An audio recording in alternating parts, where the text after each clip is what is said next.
அனைவருக்கும் வணக்கம். ஓடியாக்க கண்டென்ட்டுக்குள்ளே போயிடலாம். தரமான கண்டென்ட் கொடுத்துருக்காரு விஜய் அவர்கள். போனால் கிடைக்காது, பொழுது போனால் திரும்ப வராது. அதனால் இந்த வீடியோவை ஃபுல்லாக பாருங்கள். தரமான கண்டென்ட் கொடுத்துருக்காருங்க. கண்டென்ட் குடோனுங்க, கண்டென்ட் கடவுளுங்க. வாடா வாடா வாடா. ரொம்ப ஆவலோட உருவாக்குறாங்களே. தாவேகா தொண்டர்களோட நம்ம தாங்க பயங்கர எதிர்பார்ப்போட, பயங்கர உற்சாகத்தோட, பயங்கர அது என்ன வெறியோட இருக்கோங்க. வெறியோட என்ன பேச போறாரு, என்ன கண்டென்ட் கொடுக்க போறாரு, வாடா வாடா பேசுறா அப்படின்ற மாதிரி இருக்கு. சரி, வளன்னு பேசாம கண்டென்ட்டுக்குள்ள போகலாம். விஜய் அவர்கள் என்னெல்லாம் பேசியிருக்கார் ஈரோட்டில் அப்படின்றத இந்த காணொலியில் பார்க்க போகிறோம். நிறைய சூப்பரான ஃபன்னியான கண்டென்ட்லாம் இருக்குது. வழக்கம் போல் நம்ம ஊரை வச்சு அடிப்போங்க. இந்த வாரத்துக்கே நமக்கு கண்டென்ட் கொடுத்துட்டு போயிருக்காங்க செங்கோட்டையன் அவர்கள், ஆதவ் அர்ஜுனா, புஷி ஆனந்த். அது மட்டும் இல்லாமல் இந்த தாவேகா தொண்டர்கள், இந்த கிறுக்கனுங்க, பல கண்டென்ட்டுங்க அப்படியே அள்ள வந்துக்கிட்டே இருக்குங்க. ஒன்று ஒன்றா பார்க்கலாம். இன்னைக்கு முதல்ல தலைமை தற்கொலையை போட்டு பொலன்னு பொழப்போம். பார்ப்போமா? ரெடியா ஃப்ரெண்ட்ஸ்? விஜய் அவர்கள் என்ன பேசியிருக்காருன்னு பார்ப்போமா? நண்பா நண்பீஸ் பார்ப்போமா? வாங்க வீடியோவுக்குள்ளே போகலாம். வீடியோவுக்குள்ளே எப்படிடா போகிறது?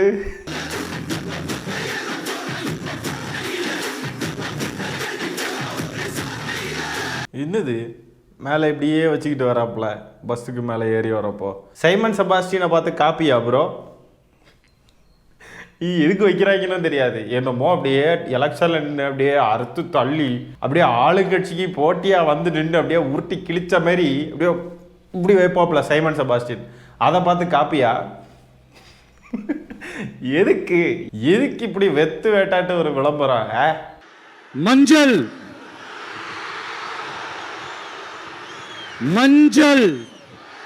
மஞ்சளா? வழக்கமா நெஞ்சில் குடியிருக்கும் நண்பா நண்பீஸ் அப்படின்னு தானே சொல்லுவீங்க. இதுனா மஞ்சள் என்னையா மஞ்சள்? இங்கே வந்திருக்கிற அனைவருக்கும் வணக்கம் அப்படின்னு சொல்லலாம். இல்லை அப்படியே அந்த கருமத்தையாவது சொல்லி தொலையலாம். நெஞ்சில் குடியிருக்கும் அதை சொல்லி தொலையலாம். அது என்ன மஞ்சள்னு சொல்கிறீங்க? மஞ்சள் பார்ப்போம்.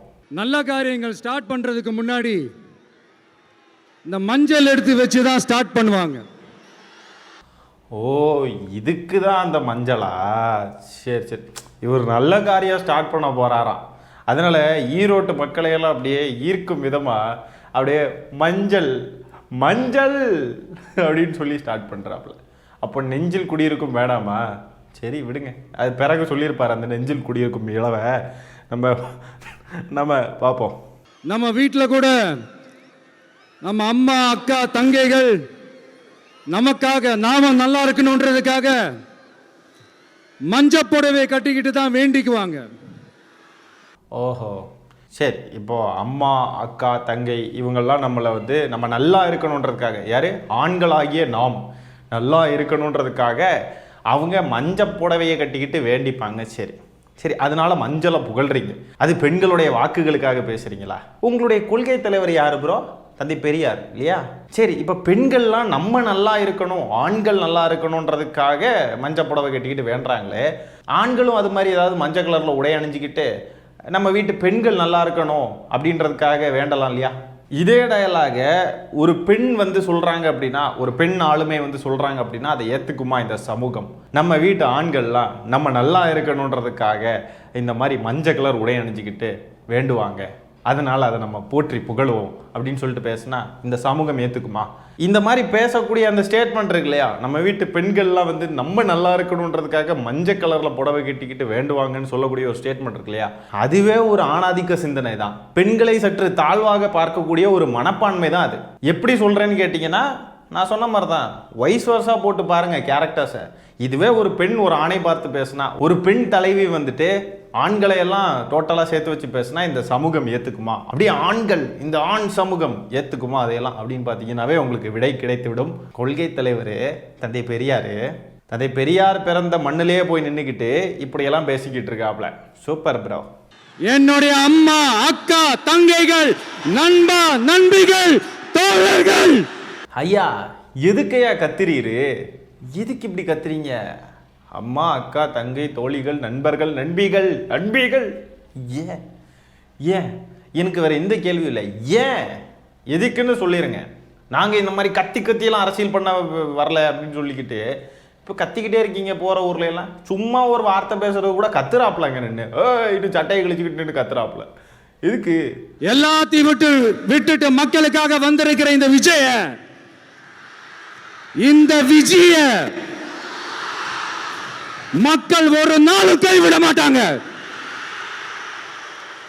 மக்கள் கூடவே நிக்கிறாங்க, கூடவே நிப்பாங்கன்னு அவங்களுக்கு தெரியாம போச்சு. மக்களையும் இவரையும் பிரிக்கவே முடியாதான். என்ன இது பிரிக்கவே முடியாது. எதெல்லாம்னா விஜய் அவர்களையும் ஒரு குயர் பேப்பரையும் மாற்றான் படத்தில் 2 சூர்யா ஒட்டிக்கிட்டே போக தெரியுமா, அந்த மாதிரி இங்கேயே அப்படியே பேப்பரை ஒட்டிக்கிட்டு தெரிய வேண்டியதா விஜய் அவர்கள். அப்படியே எடுத்து வணக்கம் மஞ்சள் மஞ்சள் ஈரோட்டில் மஞ்சள் நம்ம அக்கா தங்கச்சி அம்மா தங்கை எல்லாரும் மஞ்சள் புடவையை கட்டிட்டு நம்மளை நல்லா இருக்கணும்னு வேண்டுவாங்க. மஞ்சள் ஒரே சினிமா டயலாகுங்க. இந்த விஜய யாராலையும் தோக்கடிக்க முடியாது. நீங்கெல்லாம் என்ன நினச்சிக்கிட்டு இருக்க?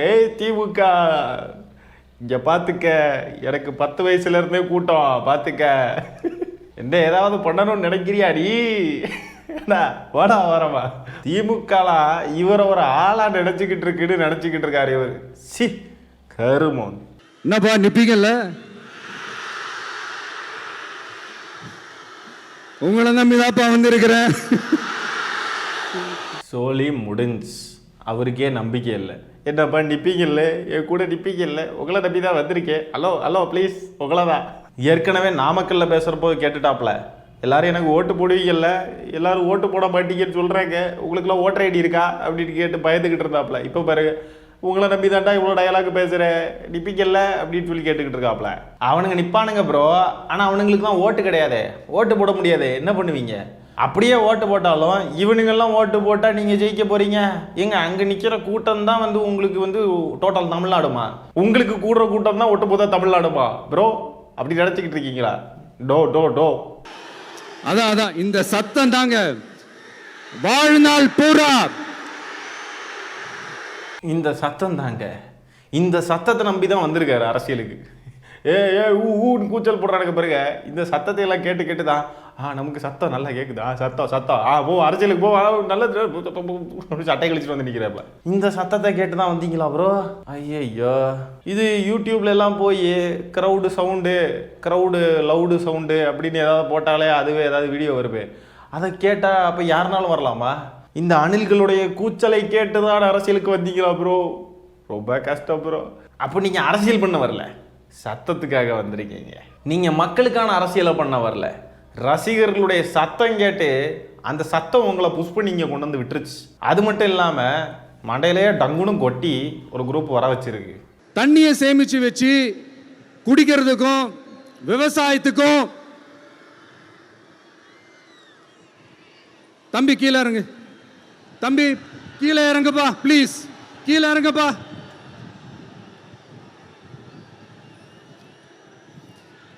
ஓகே தேங்க்யூ கீழே இறங்குங்க, கீழே இறங்குப்பா. நீ இறங்கினாதான் முத்தம் கொடுப்பேன்.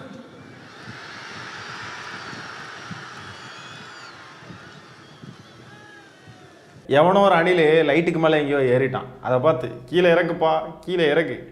இப்போதான் கண்டிக்கவே செய்கிறாரு தன்னுடைய ரசிகர்களை. இந்த மாதிரி விஜய் அவர்களை எங்கேயாவது கண்டிச்சிருக்காரா? எங்கேயாவது? இப்போதான் புத்தி வந்திருக்கு போல. 41 பேர் இறந்ததுக்கு பிறகுதான் புத்தி வந்திருக்குன்னு நம்மளால சொல்ல முடியாது. அட்லீஸ்ட் இதை கண்டிக்கிறார் இல்லையா, ஏறாதே இறங்கு அப்படின்னு சொல்றார் இல்லையா, அதுக்கு நம்ம ஒரு சின்ன பாராட்டுக்களை தெரிவிச்சுக்கலாம். சின்ன பாராட்டு. ஏன்னா இது இன்னும் அப்படியே இந்த ஒட்டுமொத்த இந்த தற்குறி கும்பலையும் மாற்றிடாது. ஆனால் அட்லீஸ்ட் இதை செய்கிறார் இல்லையா, அதுக்காக ஒரு சின்ன பாராட்டு. இவனுங்க இன்னும் பல விஷயங்கள் பண்ணுறானுங்க. காவலருடைய கையை கடிக்கிறானுங்க, சோசியல் மீடியாவில் பெண்களையும் விஜயை எதிர்த்து பேசக்கூடிய அந்த தாவேகா கட்சிக்கு எதிராக செயல்படக்கூடியவர்களையும் அபியூஸ் பண்ணுறானுங்க, மார்க் பண்ணுறானுங்க, ஆபாச தாக்குதல்களில் ஈடுபடுறானுங்க, சண்டைக்கு வரானுங்க, பப்ளிக்கில் பார்க்குறப்ப மிரட்டுறானுங்க, கொலை மிரட்டல் விடுறானுங்க, இன்னும் பல விஷயங்களை இவனுங்க பண்ணுறானுங்க. இது எதையுமே இவர் தடுக்கலை. இதையெல்லாம் சரி பண்ணுறதுக்கு இவர் முயற்சியே பண்ணலை. இது எல்லாத்தையும் இவர் என்னைக்கு பண்ண முயற்சிக்கிறாரோ அன்னைக்கு இவர் அட்லீஸ்ட் ஒரு கூட்டத்தை வழிநடத்தக்கூடிய தகுதி இவருக்கு இருக்குன்னு சொல்லி நம்ம ஒத்துக்கலாம். இப்போ வரைக்கும் அந்த தகுதி அவருக்கு இல்லை. ஆனால் அட்லீஸ்ட் ஒருத்தர் லைட்டுக்கு மேலே ஏறி இருக்கான்றதை பார்த்து இப்படி வந்து இறங்குனா தான் நான் வந்து முத்தம் தருவேன்னு சொல்கிறாருங்க. அதுவும் ஏய் கீழே இறங்கடா அப்படின்னு சொல்லிட்டு கண்டிக்கிறதுக்கு வந்து ஒரு துப்பு இல்லை வக்கில்லை, முத்தம் கொடுப்பாரா இவர்? இப்படியே வந்து செல்லம் கொடுத்தே இவனுங்களெல்லாம் இன்னும் தூண்டி விட்டு எத்தனை பேரை சாவடிக்க போறானுங்களோ தெரியல இந்த பைத்தியக்காரனுங்க. சும்மா நெஞ்சில் கூடி இருக்கும் இறங்கினா நான் முத்தம் தருவேன் இப்படின்லாம் சொல்லி அவனுங்களை இன்னும் அவனுங்களுடைய ரசிக வெறியை இன்னும் எனேபிள் பண்ணி விட்டு எத்தனை பேரை சாவடிக்க போறானுங்களோ பைத்தியக்காரனுங்க. இந்த மாதிரி ஆரம்பத்துல இருந்தே விஜய் அவர்கள் வந்து கண்டிச்சிருந்தார் அப்படின்னு சொன்னா, அதுலேயும் இந்த மாநாடு நடக்கிறப்போலாம் லைட்டுக்கு மேலே அவ்வளோ பேர் ஏறி உட்கார்ந்துருந்தானுங்க. அதையெல்லாம் நம்மளாம் அவ்வளோ விமர்சனம் பண்ணோம், எவ்வளோ ஆபத்தாக ஏறி உட்கார்ந்துருக்கானுங்க அப்படி இதையெல்லாம் இவர் முன்னாடியே பண்ணியிருந்தாருன்னு சொன்னால் இன்னைக்கு இவ்வளோ பேர் இறந்துருக்க வேண்டிய அவசியம் இருந்திருக்காது. கொஞ்சமாவது பொறுப்புணர்வோட இவர் நடந்திருந்தாருன்னு சொன்னால் கரூரில் இவ்வளோ பேர் இறந்துருக்க மாட்டாங்க. ஆனால் இப்பவும் போய் கேட்டிங்கன்னா பொறுப்புலாம் வந்திருக்காது. இப்படி பொறுப்பு இருக்கிற மாதிரி இவர் நடிக்கிறார் அப்படின்ற மாதிரி தான் நம்ம பார்க்க வேண்டியது இருக்குது. ஏன்னா இது வந்து இப்படியே இவர் விட்டுக்கிட்டு இருந்தாருன்னா அரசியலில் இவருக்கு இது மிகப்பெரிய பின்னடைவு. ஏன்னா கரூரில் இத்தனை மக்கள் இறந்தப்போ கண்டிப்பாக இது பயங்கரமாக அரசியல் ரீதியாக அவருக்கு பயங்கர பின்னடைவை ஏற்படுத்தியிருக்கோம் அப்படின்றத அவர் கண்டிப்பாக உணர்ந்திருக்க சான்சஸ் இருக்குது. அதனால தான் இதுக்கு மேலே நம்ம இதெல்லாம் இப்படி விட்டுட்டு இருந்தால் சரிப்பட்டு வராது. நம்ம வந்து ஏதோ நல்லவன் மாதிரி காட்டிப்போம், நம்ம வந்து இங்கே பேர் இறங்கு அப்படின்னு சொல்லிட்டு கண்டிக்கிற மாதிரி நம்ம ஒரு நல்ல தலைவன் மாதிரி காட்டிப்போம் அப்படின்றதுக்காக தான் இதை பண்ணுறாரு. மற்றபடி பொறுப்பு பருப்பு அதெல்லாம் அவருக்கு வாய்ப்பே இல்லைங்க.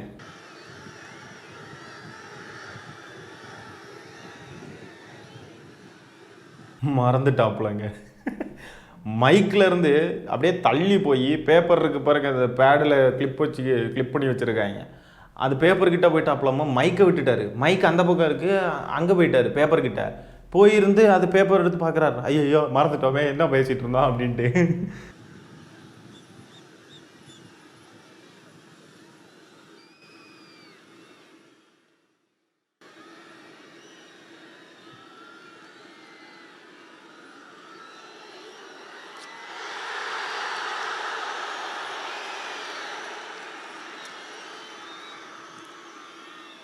இப்படி தண்ணியை சேமிச்சு வச்சு அங்கே பேப்பரில் இப்போ தான் பார்த்து மனப்பாடம் பண்ணிட்டு மறுபடியும் வந்திருக்காரு. ஏன்டா டேய் எவன்டா அது லைட்டில் ஏறுறது மறந்துட்டாடுறா அவங்களால. இந்த மாதிரி இது சிந்தாமல் ஊத்துப்பா அப்படின்னு சொல்கிற மாதிரி தான். நீ ஏறாமல் இருக்கலாம்டா, மறந்து போகுதுடா. சுற்றி எல்லாரும் கிண்டல் அடிக்க நடக்கடா உங்கள் தலைவனை. பைத்தியக்காரனுங்களா. அதனால தான் சொல்கிறேன், உங்களுக்கு நீங்க கொள்ளை அடிச்சு வச்சிருக்கிற காசு தான் துணை. ஆனா எனக்கு என் மேல எல்லையில்லா பாசம் வச்சிருக்கிற இந்த மாசு தான் துணை. பாத்தீங்களா சினிமா டயலாக். இவருக்கு மாசு துணையா?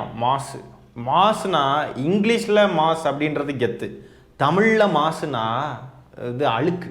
காற்று மாசடைந்து உள்ளது அப்படின்னா காற்று தூய்மையா இல்லை, அழுக்கா இருக்கு, கேவலமான காத்து அப்படின்றது தான் அதோடைய பொருள். ஓகேங்களா? அந்த மாசு தான் நீங்க சொல்ற மாசு. உங்க தொண்டர்கள் உங்க கட்சியே ஒரு மாசு கட்சி தான்.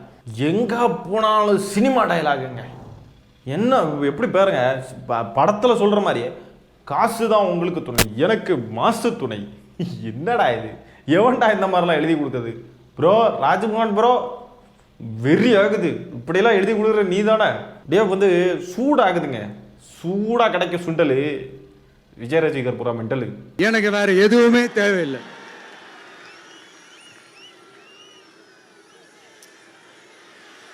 அதனாலதான்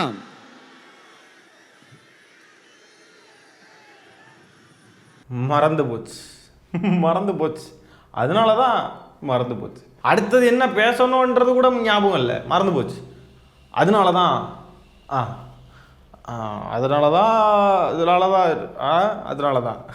இந்த லட்சணத்துல தமிழ்நாட்டை ஆள போறாரு மண்ணாங்க கட்டி. அதனாலதான் எதிரிகள் யாருன்னு சொல்லிட்டு களத்துக்கு வந்திருக்கிறோம். அதனால அவங்கள மட்டும் தான் எதிர்ப்போம். அதுவும் அந்த எதிரிகள் யாரு இப்போ இங்க 2026 சட்டமன்ற தேர்தலில் களத்தில் இருக்கிறாங்களோ அவங்கள மட்டும் தான் எதிர்ப்போம். சும்மா களத்திலே இல்லாதவங்களையும், களத்துக்கும் அவங்களுக்கும் சம்பந்தமே இல்லாதவங்களையும் எதிர்க்கிற ஐடியாலாம் இல்ல பாஸ். நீங்க கேட்கிறீங்கன்றதுக்காகலாம் எதிர்த்துட்டு இருக்க முடியாது பாஸ். எங்களுக்கு நிறைய வேலை இருக்குது.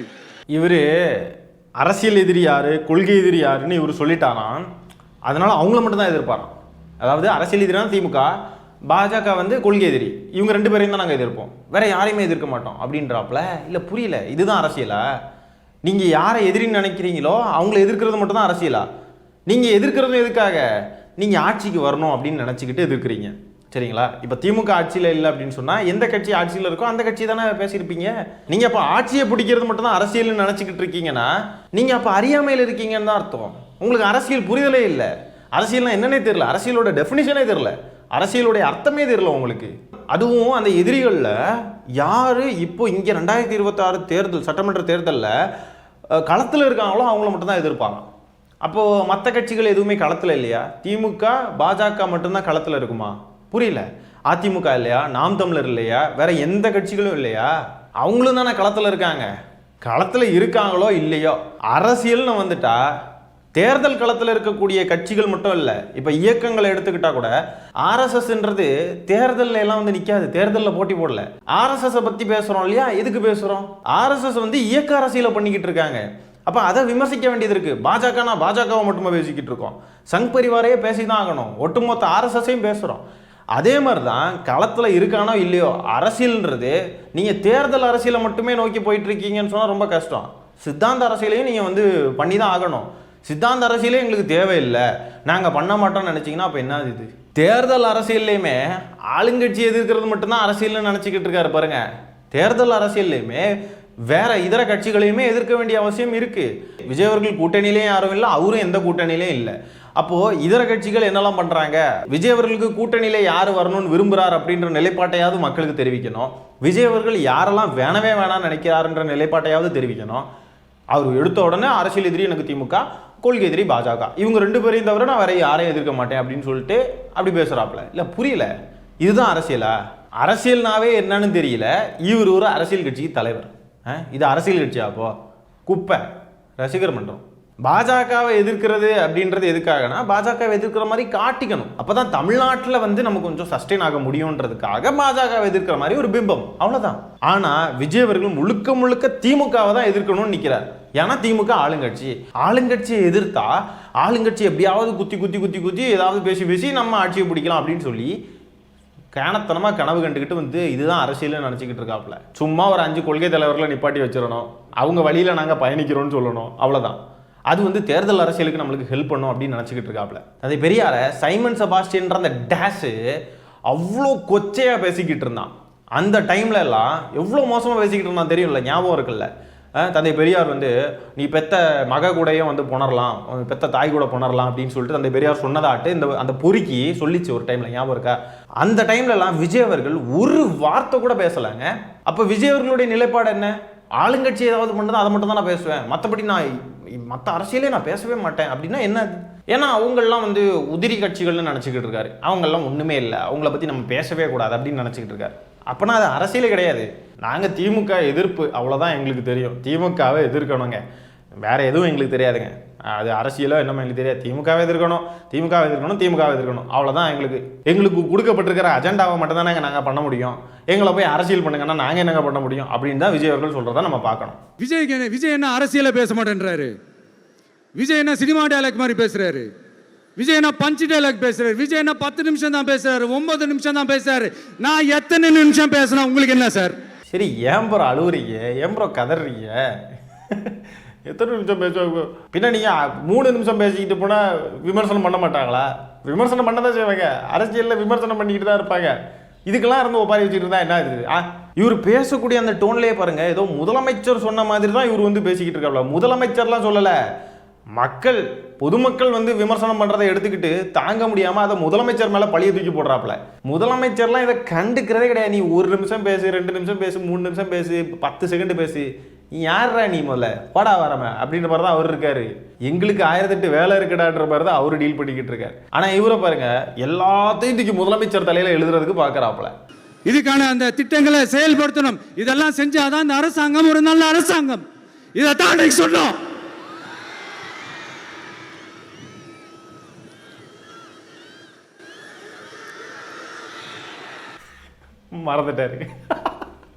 மறந்துட்டாப்ல. வேற லெவல். இதுதான் அன்னைக்கு சொல்லணும். என்னது என்னது அடுத்து எங்கிருந்தியா பிடிச்சிட்டு வந்தீங்க இந்த ஆளை? வேற லெவல், வேற லெவல் கண்டென்ட் மேன். நாங்க என்ன வாயிலே வடை சுடுறதுக்கு டிஎம்கேவா? டிவி கேடா?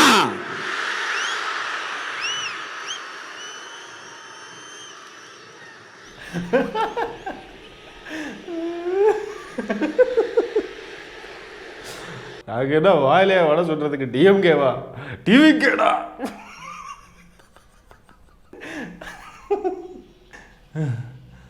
வாயில வடையே சுடலையா அப்புறம் அடிக்க இது வரைக்கும்?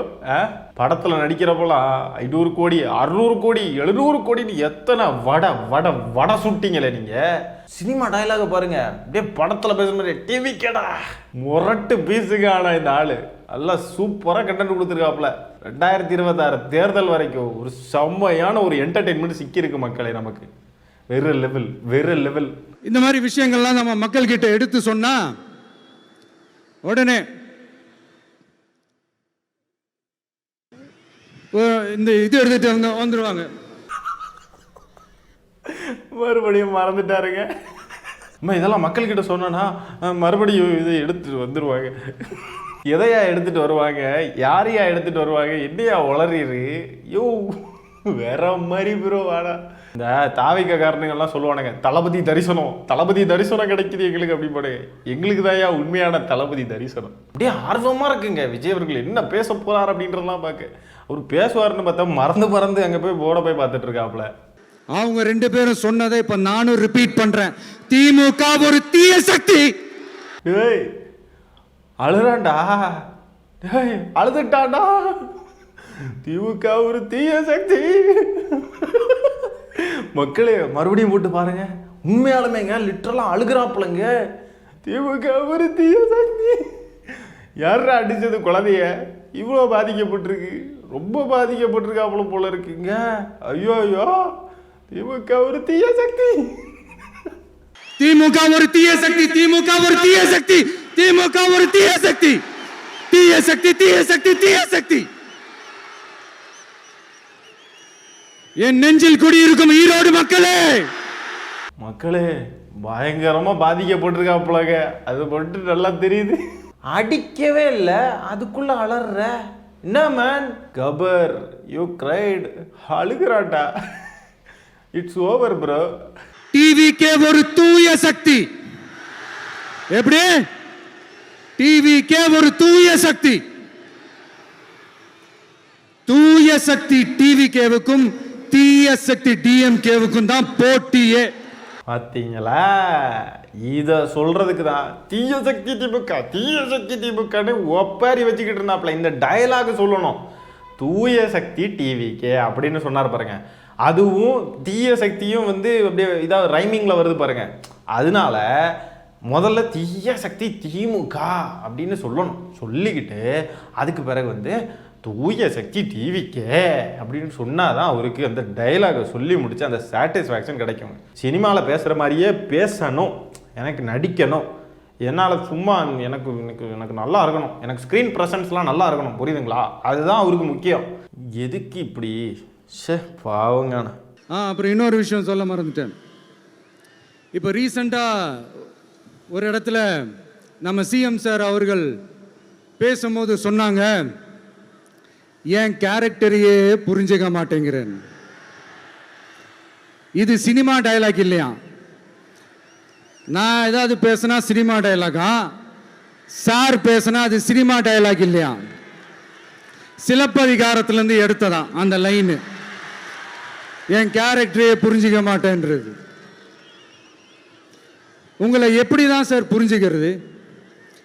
எந்தெந்த விஷயத்துலலாம் சார் உங்கள் கேரக்டர் நாங்கள் புரிஞ்சுக்கிறது? அதையும் நீங்களே சொல்லிட்டீங்கன்னா கொஞ்சம் நல்லா இருக்கும் சார். நல்லா பேசி முடிச்சிட்டிங்களா?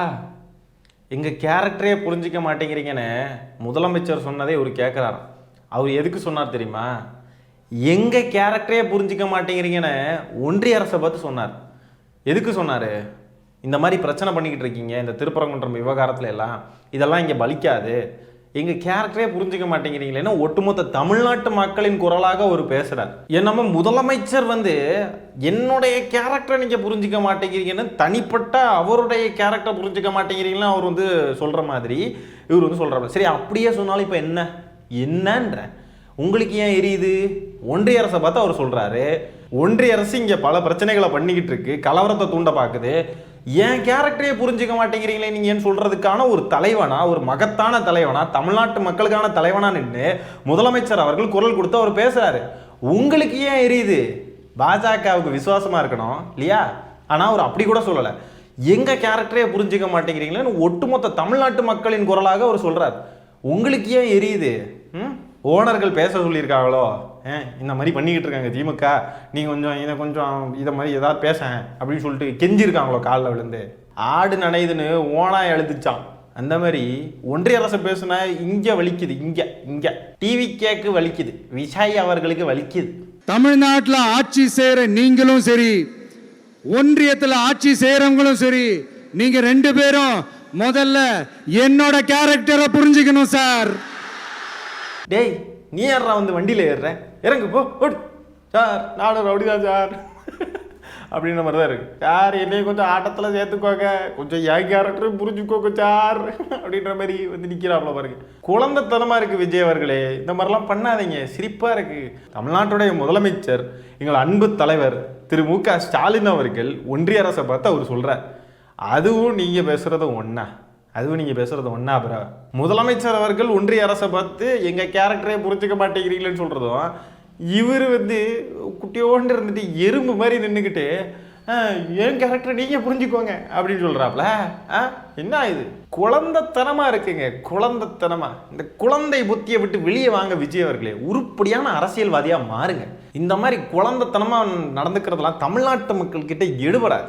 உங்களை மாதிரி குழந்தைத்தனமாக இருக்கக்கூடிய இந்த தாவைக்க ரசிக குஞ்சுகள் கிட்ட வேணா எடுபடும், தமிழ்நாட்டு மக்கள் கிட்ட எடுபடாது இந்த மாதிரி பண்றதெல்லாம். புரிஞ்சுக்கலனா மக்களே உங்களுக்கு புரிய வைப்பாங்க சார். கான்ஃபிடென்ட்டா இருங்க சார், நல்லதே நடக்கும் சார். வெற்றி நிச்சயம் சார். வெற்றி நிச்சயம் தான் ப்ரோ, திமுகவுக்கு வெற்றி நிச்சயம் தான். அவர் சொல்றாரு பாருங்களேன், கான்ஃபிடென்ட்டா இருங்க சார், நல்லதே நடக்கும் சார், வெற்றி நிச்சயம் சார்ன்றாரு. எல்லாமே முதலமைச்சர் அவர்களுக்கு சொல்றாரு. சே, என்ன மாதிரியான ஒரு அரசியல் மாண்புடா டேய், சூப்பர்ரா. பாவம் என்ன பேசுறோன்னே தெரியாம பித்து பிடிச்சி போய் என்னத்தையோ வளரிட்டு போறாப்புலங்க. திமுகவுக்கும் முதலமைச்சர் மு.க. ஸ்டாலின் அவர்களுக்கும் எலிவேஷன் கொடுத்துக்கிட்டு போறாப்புல. நல்லதே நடக்கும் சார், சிஎம் சார், நல்லதே நடக்கும் சார், கான்ஃபிடண்டா இருங்க சார், வெற்றி நிச்சயம் சார். அவர் கான்ஃபிடண்டா தான் இருக்காரு, நல்லது தான் நடக்கும், எங்களுக்கு தான் வெற்றி நிச்சயம். சூப்பர். மீண்டும் சந்திக்கும் வரை நன்றி, வணக்கங்க சார். முழுசா முத்திரம் பைத்தியமா மாறி போச்சே இந்த கேரக்டரு. ஐயய்ய, என்னங்க இந்த ஆள் இப்படி ஆயிட்டாரு? ஐயய்ய, நான் கூட என்னமோ நினைச்சேன். ஐயய்ய, சே, அப்ப இந்த கான்ஃபிடண்டா இருங்க, நல்லது நடக்கும், வெற்றி நிச்சயம், இதெல்லாம் வந்து உங்க நண்பா நண்பீஸுக்கு இல்லையா? ஐயய்ய, நீங்க முதலமைச்சருக்கு தான் சொல்லிட்டு இருக்கீங்களா? அப்ப அந்த நண்பா நண்பீஸுக்கு எப்போ சொல்லுவீங்க? சே, மிஸ் பண்ணிட்டீங்க பாருங்க. நண்பா நண்பீஸ் இப்போ ரொம்ப வருத்தத்தில் இருப்பாங்க. என்ன அவனுக்கு இது கூட புரிஞ்சிருக்காது, அவனுங்க நமக்கு தான் சொல்கிறாருன்னு நினச்சிட்டு இருப்பானுங்க. அவரு முதலமைச்சருக்கு சொல்லிட்டு இருக்காரு. சே, நண்பா நண்பீஸ், தாவைக்க நண்பா நண்பீஸ் உங்களுக்கு சொல்லாமல் முதலமைச்சருக்கு சொல்லிட்டு போயிட்டாரு. அப்போ நீங்கள்லாம் நெஞ்சில் குடியிருக்கும் இல்லை, நீங்கள்லாம் தரையில் குடியிருக்கீங்க. அங்கே மண்ணில் வெயிலில் சோறு இல்லாமல் தண்ணி இல்லாமல் எதுவும் இல்லாமல் அங்கே கிடந்தீங்கல்ல, இப்போ வெயிலில் அங்கே கிடப்பீங்கன்னு சொல்ல வந்தேன். நெஞ்சில் குடியிருக்கும் கிடையாது, மண்ணில் குடியிருக்கும்.